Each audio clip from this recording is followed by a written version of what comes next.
que não. E aí ele tem que buscar também um substituto para o Léo Pereira. Com o Léo Pereira jogando, ele precisa ajustar a marcação. Quando o Ayrton Lucas subir, quem vai cobrir o Ayrton Lucas? A lateral direita, por exemplo, é um ponto negativo do Flamengo, porque todo adversário do Flamengo consegue tirar proveito ali do lado direito do Flamengo com o Wesley, que todo mundo já sabe que o forte dele é o ataque, não é a defesa. E no ataque ele precisa ajustar a boa fase desse, quer dizer, a má fase desses atacantes. O Pedro não faz gol há muito tempo com bola rolando. Vianney. 4 meses. Muito bem, Pedrosa, me lembrou aqui. O Gabigol não vem jogando bem. Não vem jogando bem. Não faz gol. O Bruno Henrique está caindo de rendimento.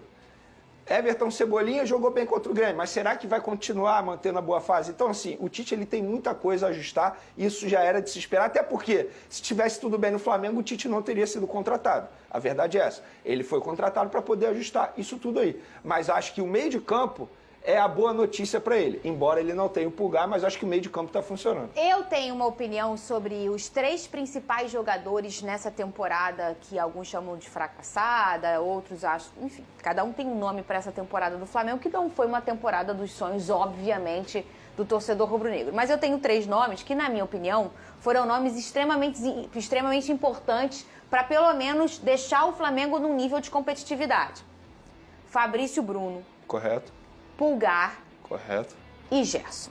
Correto. Esse, pra mim, são os 3 personagens. Se a gente, no ano passado, falava que o João Gomes era o personagem que deixava o Flamengo com outros, é claro, mas ele era um grande personagem, na minha opinião, nessa temporada, Pedrosa, são esses 3 personagens. Concordo. E foram 3 personagens que, no último jogo contra o Grêmio, o Pulgar, por questões clínicas, o Tite explicou, teve que sair. O Fabrício não jogou. Então, eles fazem muita falta pro Flamengo. É a espinha dorsal do Flamengo, que a gente pode dizer. Eu até adiciono o Rossi nesse final de temporada, porque eu acho que o Rossi deu uma segurança maior para esse gol do Flamengo, pela experiência que ele tem.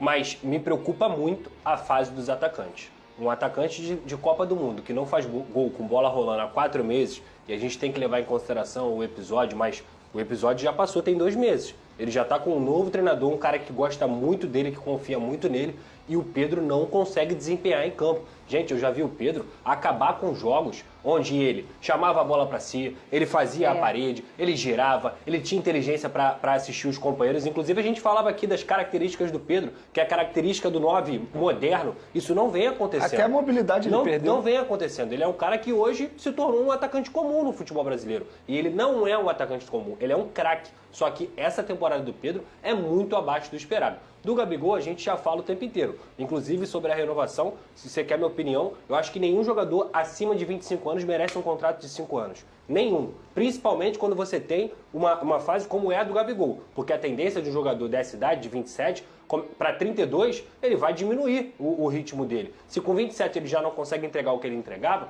por que eu vou dar 5 anos de contrato para esse cara? Eu não concordo com isso. Mas, de forma geral, muito mais até do que o setor defensivo, é melhorar essa parte ofensiva. Porque o Bruno Henrique vem caindo de rendimento nos últimos jogos, os 2 centroavantes, como eu falei aqui, 4 e 3 meses sem fazer gol com bola rolando, isso é muito grave para caras que são tops aí no futebol brasileiro.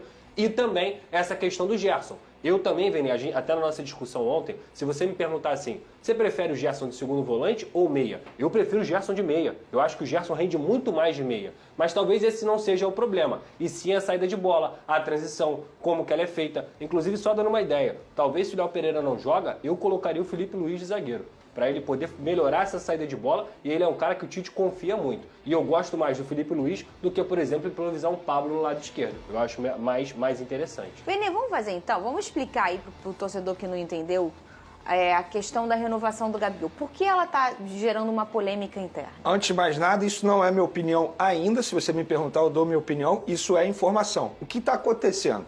O Gabigol ele tem contrato até dezembro de 2024, até o fim do ano que vem. E a diretoria, no caso, o Departamento de Futebol do Flamengo, iniciou negociação e já encaminhou a renovação de contrato do Gabigol por mais 5 temporadas, ou seja, indo até o fim de 2028. Só que isso está causando um certo debate internamente na diretoria, porque a maioria dos VPs, para não dizer todos, ou quase todos, porque apenas o VP de futebol, que no caso é Marcos Braz, é a favor da renovação, porque não faz o menor sentido o Landim autorizar uma renovação dessa com aumento salarial para um jogador que tem contrato por mais 1 ano e vive o seu pior momento com a camisa do Flamengo. E de fato é. Hoje o Gabigol é considerado reserva no time do Flamengo. E é uma renovação Então, por um tempo muito longo, um jogador que tem 27 anos, ou seja, ele iria jogar até 32 anos com a camisa do Flamengo e recebendo aumento por não fazer nada dentro de campo. É basicamente o que a gente aqui, com a audiência baixa, bater na mesa do Big Boss lá e falar, pô, você me dá aumento? Não faz sentido isso. E ainda tem tempo para o Flamengo esperar e dar a renovação de contrato para ele. Tem mais quase 15 meses aí de contrato. Então, internamente, muita gente é contra isso, não é a favor e faz com que Landim não assine essa renovação de contrato. Agora, a minha opinião, Fernando, eu acho que quem pensa dessa forma está corretíssimo, como o Pedrosa pensa. Por que você vai dar aumento para o Gabigol? É basicamente para o Gabigol sentar na zona de conforto. E outra, ele vive o pior momento. Se ele estivesse voando, comendo a bola, a gente poderia até entender. Mas ele vive o pior momento, fisicamente, tecnicamente, e hoje é considerado reserva. Aí você vai pegar o jogador, que se não me engano, tem o maior salário já no atual elenco, Quanto, ainda velho? vai dar um aumento para ele? Ele não queria fala saber. salário, né? Eu não, Não, falo mas assim, salário, baixa. mas o aumento dele vai ser em torno de 20%, Pedrosa. Então vai o muito quê? Para dinheiro. 2 milhões? o Mais de salário 2 dele? milhões, pô. Tá, então vou botar para Não, baixo, peraí, tá? deixa eu Eu já fiz perguntar as contas uma aqui. coisa. Mais de inclusive. 2 milhões, Eu Pedrosa. vou botar para baixo aqui. Ele falou 2 milhões, seu salário? Mais de 2 milhões. Mais que de ele 2 falou. milhões. Todo mês ele ganha 2 É, milhões. 2 milhões. Ele joga e ganha 2 milhões. 2 milhões. isso. É muito. Ô, gente,